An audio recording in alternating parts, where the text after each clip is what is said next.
దంపతుల యందు ఒకరి ఒకరి పక్కన ఒకరి స్థానం ఎంత గొప్పదంటే, అసలు భర్తగారు వెళ్ళిపోతే నేను చెప్పక్కర్లేదు, ఆ విషయం అమంగళకరం కాబట్టి నేను అసలు ప్రస్తావించను. అలా వెళ్ళిపోతే అసలు మంగళకరమైనటువంటి దర్శనమే కోల్పోతుంది స్త్రీ. భార్య వెళ్ళిపోతే ఒక మహానుభావుడు ఏడిచాడు, నువ్వు వెళ్ళిపోయి కేవలం భార్య వెళ్ళిపోవడం కాదే, నేను తర్వాత చేసుకోవలసిన పుణ్యాన్ని కూడా పట్టుకుపోయావన్నాడు.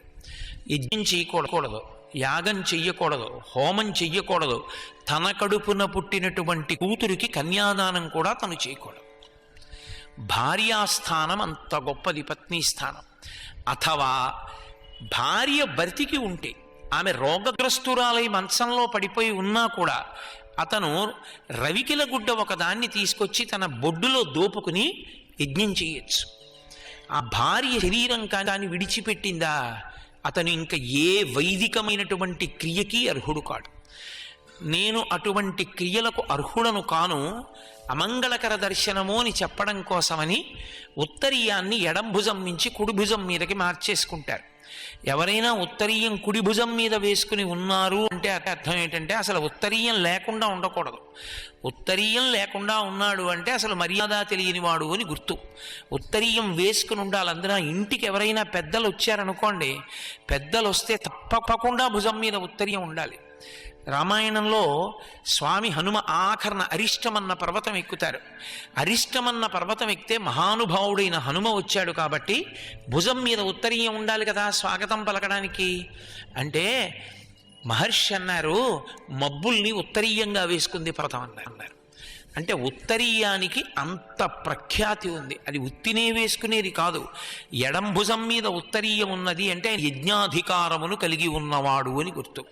కుడి భుజం మీద ఉత్తరీయం ఉన్నది, ఆయన ఏ ఉత్తమమైనటువంటి కర్మకి అర్హుడు కాడు, అమంగళకరము. ఆయన భార్య వెళ్ళిపోయింది అని గుర్తు. భార్య వెళ్ళిపోతే కుడి భుజం మీద వేసుకుంటారు, భార్య బ్రతికుంటే ఎడం భుజం మీద వేసుకుంటారు. పురుషుడు ఎడం భుజం మీద ఉత్తరీయంతో ఉంటే ఆయన భార్య ఉందా లేదా అని అనుమానపడక్కర్లేదు. భార్య మెడలో మంగళసూత్రం ఉంటే ఆయన అప్పుడు అక్కడ ఉన్నా లేకపోయినా ఉన్నాడా లేడా అని అనుమానపడక్కర్లేదు. ఇవి రెండూ సంకేతాలు. ఈ దంపతుల యొక్క అవగాహన స్థితి గురించి శాస్త్రం ఏం మాట్లాడిందంటే, భర్త ఉద్ధారకుడు, భార్య శాంతి స్థానము. చాలా జాగ్రత్తగా నేను అన్న మాటల్ని గమనించే ప్రయత్నం చెయ్యండి. భర్త ఉద్ధారకుడు. ఉద్ధారకుడు ఎందువల్ల అయ్యాడో తెలుసా? భర్త ఏ పుణ్యకార్యం చెయ్యనివ్వండి, అందులో సగ భాగం భార్య ఖాతాలోకి వెళ్ళిపోతుంది. ఆయన ఏమి నీళ్లు విడిచిపెట్టినా భార్యకి ఇస్తున్నానని అనక్కర్లేదు. పురుషుడు ఏ పుణ్యకార్యం చేయనివ్వండి, ఎక్కడుండి ఏ మంచి పని చేయనివ్వండి, సగ భాగం ఆయన భార్యకి ఇచ్చేస్తారు. ఎందుకు ఇచ్చేస్తారు అంటే ఒక్కటే కారణం, ఆమె లేని నాడు నువ్వు ఓ పురాణం చదువుకోవడానికి, గాయత్రీ మంత్రం చేసుకోవడానికి, ఓ దేవాలయంలోకి వెళ్ళడానికి నీ వశం కాదు. నీ కడుపున పుట్టినటువంటి బిడ్డల్ని నువ్వు సాకలేవు, నీ భార్య సాకుతోంది. మహాతల్లి ఆవిడ పాలిచ్చి పోషించింది, ఆవిడ అన్నం పెట్టి పెంచింది, ఆవిడ స్నానం చేయించింది, ఆవిడ వంశాన్ని పెంచుతోంది. నువ్వు సంతోషంగా కార్యాలయానికి వెడుతున్నావు, గుడికి వెడుతున్నావు, లేకపోతే దేవతార్చనకి వెడుతున్నావు, ఇవి చెయ్యగలుగుతున్నావు. నీకు ఆమె సహకరించింది కనుక ఆయన చేసిన పుణ్యంలో సగభాగం భార్యకి వేస్తారు. అందుకే 7 తరాలు అటు ఇటు చూడండి అంటారు పిల్లనిచ్చేటప్పుడు. పిల్లనిచ్చేటప్పుడు చూడవలసింది ఏది అంటే, ఆ పిల్ల యొక్క జీవుణ్ణి ఉద్ధరించగలరా పురుషుడు. కేవలము భోగానుభవమే ఉన్నవాడు అనుకోండి, ఆమె జీవునకు ఏమీ అందదు, పతనం అయిపోతుంది. అదే పరమభక్తి తత్పరుడు అనుకోండి ఆయన. నేను చెప్పే మాట ఒకటి మీరు చాలా బాగా జ్ఞాపకం పెట్టుకోండి. పరమభక్తి తత్పరుడైనటువంటి వ్యక్తి యొక్క ఇల్లాలు, ఆ భక్తి తత్పరుడు ఒకేసారి శరీరాన్ని విడిచిపెట్టారనుకోండి, ఆమె ఖాతాలో పుణ్యం ఎక్కువ ఉంటుంది, ఆయన ఖాతాలో తక్కువ ఉంటుంది. ఎందుకో తెలుసా? ఆయన పరమభక్తి తత్పరుడై ఆయన్ని సేవిస్తోందంటే ఆమెకి కూడా భక్తి ఉంటుంది. ఉన్న కారణం చేత ఆవిడ శ్రీరామ శ్రీరామ శ్రీరామ అందనుకోండి, రామనామం చెప్పిందన్న పుణ్యం ఆవిడ ఖాతాకే వేస్తారు, భర్తకి వెయ్యరు. ఇంకా ఎందుకు వెయ్యరంటే భర్తకి ఉపచారములన్నీ చేసి ఆమె పుణ్య సముపార్జన చేసుకుంది, అది ఆమెకే. భర్త గారు చేసుకున్నది ఆమె సహకారం వల్ల చేశాడు, అందుకని ఆయన పుణ్యంలో సగం ఆవిడికి ఎడుతుంది, ఆవిడ దీనికి రాదు, అందుకే ఆవిడ ఖాతాలో ఎక్కువ ఉంటుంది. ఈ జన్మలో ఒక మహాభక్తుడైన వాడికి ఇల్లాలైన కారణం చేత జీవుడు విశేషమైన అభ్యున్నతిని పొందేస్తాడు. ఆ పత్ని యొక్క శరీరాంతర్గతమైనటువంటి జీవుడు అంత గొప్ప పుణ్యాన్ని జీవుడికి కట్టబెట్టగలిగినటువంటి అధికారమును పొంది ఉంటాడు. కాబట్టి పురుషుడు ఉద్ధారకుడు, భార్య శాంతి స్థానం. అది అద్భుతమైన మాట శాస్త్రంలో. పురుషుడు ఎంత అలిసిపోనివ్వండి, బయట ఎంత ఉద్వేగానికి లోనైపోనివ్వండి, ఎవరో ఒక అనకూడని మాట అననివ్వండి, దానివల్ల మనస్సు కదిలిపోనివ్వండి, ఒక కన్న తల్లి ఎలా ఓదారుస్తుందో భార్య తన భర్తను అలా ఓదారుస్తుంది. ఎంత అలిసిపోయి రానివ్వండి, ఆమె సంతోషంగా ఎదురొచ్చి కాస్త కమలాపండు రసం తీసుకొచ్చి తాగండని, ఏం అలా ఉన్నారు అని అడిగింది అనుకోండి, ఎంత మాట అన్నాడో తెలుసా, ఇవాళ నేను ఎప్పుడైనా చేశానా అలాంటి పనులు, ఫలానా వారు నన్ను అంత మాట అన్నాడు, చాలా బాధ అనిపించింది అన్నాను అనుకోండి, అంటే ఓ ఉదాహరణకి మీ మీద పెట్టడం ఇష్టం లేక నా మీద పెట్టుకోవడం, అంటే నా భార్య అయ్యో ఎందుకంత వగొస్తారు దానికి, మీరు ఎటువంటి వారో మీకు తెలియాలి, పరమేశ్వరుడికి తెలియాలి. మధ్యలో ఎవరో తెలియక ఏదో అంటారు, ఇన్ని ఉపన్యాసాలు చెప్పారు, ప్రతిదానికి అలా విచలితమైపోతే మీరు ధర్మమునందు ఎలా ఊంచుకుంటారు? కాబట్టి దానికి అంత జంకకండి, హాయిగా ఇవాళ ఇంకొక 100 మాటలు గాయత్రి చేసుకోండి. మిమ్మల్ని ఇవాళ నేను పిలవను, ఎవరైనా వస్తే నేను కూర్చోబెడతా, మీరు వెళ్ళి ఇంకొక 100 మాటలు గాయత్రి చేసుకొని ప్రశాంతపడి రండి అందనుకోండి. భార్యాస్థానము చేత పురుషుడు శాంతి పొందుతాడు. ఎంత బడలిపోయినా భార్య దగ్గర మాత్రమే శాంతి పొందుతాడు. సమస్త సుఖములు ధర్మమన్న త్రాటి చేత ముడిపడి భార్య దగ్గరే శాంతి, భార్య వలననే పుణ్యార్జన, యజ్ఞయాగాది క్రతువుల యందు. సనాతన ధర్మమునందు దాంపత్యము అంటే అంత తేలికైన విషయం కాదు. అందుకే ఎలా పడితే అలా దంపతులుగా అవడాన్ని శాస్త్రం అంగీకరించలేదు. దంపతులుగా ఎవరు ఉండాలి చెప్పగలిగినటువంటి వాడు తండ్రి మాత్రమే. ఆత్మావై పుత్రనామాసి, తన కొడుకు ఎలా ఉంటాడో లెక్కగట్టగలిగిన వాడు తండ్రి ఒక్కడే. నా కుమారుడికి ఈమె మాత్రమే కోడలిగా తగినది, ఈమెని భార్యగా చేయవచ్చు, తండ్రి నిర్ణయం చేస్తాడు. దంపతుల మధ్య జీవనంలో వైక్లభ్యం వచ్చిందనుకోండి, ఏదో ఒక సమస్య వచ్చింది, దాన్ని దిద్దుకోగలిగిన ప్రజ్ఞ ఎవరి దగ్గర ఉండాలో తెలుసా? భర్త దగ్గర ఉండాలి. ఏ కారణం చేత పరిష్కారము వేరొకరిని అడగకూడదిది అన్నది లోకంలో ఒక్కటే, తన భార్య వలన ఉత్పన్నమైన సమస్య. తన భార్య వలన తనకేదో కష్టం కలిగింది, పురుషుడు ఏ కారణం చేత దానిని ఎవరినీ సంప్రదించడానికి వీల్లేదు, నిషిద్ధం. ఎందుచేత అసలు భార్యాభర్తల మధ్య జోక్యం చేసుకునే అధికారం మూడోవాడికి లేదు, వాడి ధర్మం పోతుంది. ఆ పరిణతి పురుషుడికి ఉండాలి. అది ఎంత పెద్ద తప్పవనివ్వండి, ఓర్చి దిద్దుకోవాలి తప్ప ఆమెని విడిచిపెడతానన్న మాట అనడానికి అధికారము లేదు. అందుకే ఒక్క భారతదేశంలో మాత్రమే అసలు విడాకులన్న మాట మీకు ఏ పురాణంలో కనపడదు. విడాకులిచ్చారన్న మాట లేనే లేదు. మనమే కలిపురుష లక్షణం చేత పశ్చిమ దేశాల నుంచి దిగుమతి చేసుకున్నాం. అసలు విడాకులన్న మాట లేదు, కలిసి ఉండడమే. అది ఎంత పెద్ద తప్పవనివ్వండి, సంస్కరించుకుంటాడు భర్త, భరిస్తాడు కాబట్టి భర్త. ఆమె యందు దోషం వస్తే ఆ దోషం దిద్దుకునేటట్టుగా అవకాశం ఇస్తాడు, ఆమెకి ఆదేశం ఇస్తాడు, ఉపదేశం చేస్తాడు, చేసి దిద్ది మళ్ళీ స్వీకరించాలి తప్ప, పక్కన స్థానంలో కూర్చోపెట్టుకోవాలి తప్ప, ఈమెని నేను విడిచిపెట్టేశాను అన్న మాట సనాతన ధర్మమునందు లేదు. అందుకే జన్మ నష్టం కుభార్యయా. ఒక్కసారి తొందరపడి శాస్త్రసమ్మతము కాకుండా పెద్దలు నిర్ణయించకుండా వివాహం తనకి తానుగా చేసుకుంటే ఆ భార్య వలన వచ్చేటటువంటి ఇబ్బందుల వలన ఒక రోజు కాదు, ఒక పగలు కాదు, ఒక రాత్రి కాదు, ఒక సంవత్సరం కాదు, ఒక జన్మ నష్టపోతుంది అన్నారు. జన్మ నష్టం కుభార్యయ కుభోజనేన దివస. చెయ్యకూడని భోజనం, ఒక తప్పు భోజనం చేసేసాడనుకోండి, అలా తినకూడదు, తిన్నాడు, ఒక రోజు పోతుంది అనుష్ఠానంలో. భార్యాస్థానంలో దోషం వచ్చిందనుకోండి, పెద్దలు నిర్ణయించకుండా స్వతంత్రించి స్వీకరించాడు, దోషం వచ్చింది దాంపత్యంలో, ఇప్పుడు దాని వలన వచ్చేటటువంటి ఇబ్బందులు ఏమున్నాయో దాని వలన ఒక జన్మ పోగొట్టుకోవాలి. ఆ జన్మంతా పోతుందంతే, పుణ్యం ఆర్జన చేయలేడు తప్ప ఆమెని విడిచిపెడతానని మాత్రం అనడానికి వీల్లేదు. దాంపత్యం అనేటటువంటి మాట ఎంత గంభీరంగా ఉంటుందో శ్రీరామాయణ కావ్యాంతర్గతమైనటువంటి దాంపత్యములను పరిశీలనం చేస్తే ఎంత అద్భుతంగా ఉంటాయో మీకు అర్థమవుతుంది. అందుకే జీలకర్ర బెల్లం పెట్టిస్తారు తల మీద.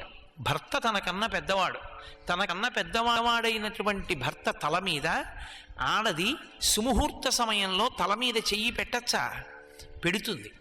పెట్టి జీలకర్ర బెల్లం కలిపి నూరి ముద్ద చేస్తారు. ముద్ద చేసి ఒండొరలు శిరస్సు ఉంచుకుంటారు. దేని కొరకు ఉంచుతారో తెలుసా? బెల్లం నిలవదోషం లేని ఏకైక పదార్థం. ఈ సృష్టి మొత్తం మీద నిలవదోషం లేని పదార్థం బెల్లం ఒక్కటే. ఒక రాత్రి ఏదైనా పదార్థం ఇంట్లో ఉందనుకోండి, అది నిలవదోషంతో ఉంటుంది, దాన్ని నివేదన చేయకూడదు. యథార్థానికి నిలవదోషం ఎన్నాళ్ళున్నా లేనిది అంటే ఒక్క బెల్లం మొక్కే. అందుకే పరమేశ్వరుడికి నివేదన చేసేటటువంటి మధుర పదార్థముల యందు పంచదార కలపరు, బెల్లం కలుపుతారు. అది కారణం. బెల్లం గడ్డ తప్పకుండా ఇంట్లో ఎన్ని నైవేద్యం పెట్టినా బెల్లం ముక్క పెట్టి నైవేద్యం పెట్టారు. కారణం ఏమిటంటే నిలవదోషం లేని పదార్థం కనుక దాన్ని పరమేశ్వరుడు స్వీకరిస్తాడు అని. బెల్లం ముక్కకి నిలవదోషం లేదు. జీలకర్ర మంగళద్రవ్యం. మంగళద్రవ్యమైన జీలకర్రని బెల్లాన్ని కలిపి నూరితే ధనాత్మకమైన విద్యుత్తు పుడుతుంది. ఈ రెండు పదార్థములను కలిపి ముద్ద చేసి సుముహూర్తమునందు ఒకరి మూర్ధన్య స్థానముల మీద ఒకరు ఉంచుకుంటే దాని వలన ఇద్దరి యొక్క అభిప్రాయముల యందు సానుకూలత ఏర్పడుతుంది. ఇంతకుముందు ఆవిడికి ఏదో గోంగూర పచ్చడి చేసుకుంటే అందులో వెల్లుల్లిపాయలు వేసుకోవడం ఇష్టం. ఆయన వెల్లుల్లిపాయ ముట్టుకోడు. పెళ్ళయింది, బావమరిది వస్తాడు ఇంటికి, అక్క అక్క గోంగూర పచ్చడి చేసుకుని వెల్లుల్లిపాయ వేసుకోకుండా తింటున్నామేవి అంటాడు. బావగారు తినర్రా మానేశానంట. అంత తేలికైన విషయం కాదు జిహ్వచాపల్యాన్ని త్యాగం చేయడం. ఆమె భర్త కోసం వదిలిపెట్టేస్తుంది. ప్రతి చిన్న విషయంలో త్యాగబుద్ధితో ఒకరినొకరు అనువర్తించగలిగినటువంటి స్థితిని పొందుతారు. అలా అనువర్తించగలిగినటువంటి స్థితి దేని వలన ఏర్పడుతుంది అంటే ఒండొరల మధ్య అభిప్రాయ భేదములు కలగకుండా ఒకరి అభిప్రాయము కొరకు వేరొకరు త్యాగము చెయ్యగలిగినటువంటి బుద్ధి జీలకర్ర బెల్లం వల్ల కలుగుతుంది. ఆ మంగళద్రవ్యాన్ని అందుకుంచుతారు. దాని వలన అస్తమాన తగులాడుకోకుండా. కాపరం అన్న తర్వాత ప్రణయ కలహం లేని కాపరం అసలు దాంపత్యమే కాదు. ఎప్పుడో అప్పుడేదో చిన్న దెబ్బలాట వస్తుంది, కానీ వాళ్ళిద్దరే మాట్లాడుకోవాలి. దెబ్బలాట ఎందుకు రావాలంటే ఎప్పుడెప్పుడు ఏ వంక పెట్టుకుని మాట్లాడదామా అని ఎదురు చూడ్డానికి రావాలి తప్ప మాటలు మానేసి మూతి ముడుచు కూర్చుని పుట్టింటికి ఆవిడ ఈయనింటికి ఈయన వెళ్ళిపోవడానికి రాకూడదు. అటువంటి ప్రమాదం రాకూడదని జీలకర్ర బెల్లం పెట్టిస్తారు. దాంపత్యంలో వచ్చేటటువంటి ఎటువంటి వైక్లభ్యాన్నైనా ఎలా భరించాలో ఎలా దిద్దుకున్నారో మనకి శ్రీరామాయణ మహాకావ్యం చూపిస్తుంది. అహల్య అని ఒక మహాపతివ్రత, ఒక మహాతల్లి. ఆవిడ ఒక ప్రత్యేకమైన కారణం చేత చతుర్ముఖ బ్రహ్మగారి చేత సృష్టింపబడింది. ఒకనకొకప్పుడు నరనారాయణులు తపస్సు చేస్తుంటే అప్సరోగణం అంతా వెళ్ళి వాళ్ళ యొక్క తపోనిష్టని భంగం చేసే ప్రయత్నం చేసింది. ఇంత అందగత్తెలం వచ్చాం, మేము తపోనిష్ట భంగం చేయగలమని ప్రయత్నం చేస్తున్నారు, వీళ్లకన్నా అందగత్తెని నేను సృజించగలనని శ్రీ మహావిష్ణువు తన తొడ మీద ఇలా అన్నారు. ఆయన యొక్క తొడలోంచి ఒక స్త్రీ ఉద్భవించింది. ఊరువులలోంచి ఉద్భవించింది కాబట్టి ఆమె పేరు ఊర్వశి. ఆమె మహాసౌందర్య రాశి.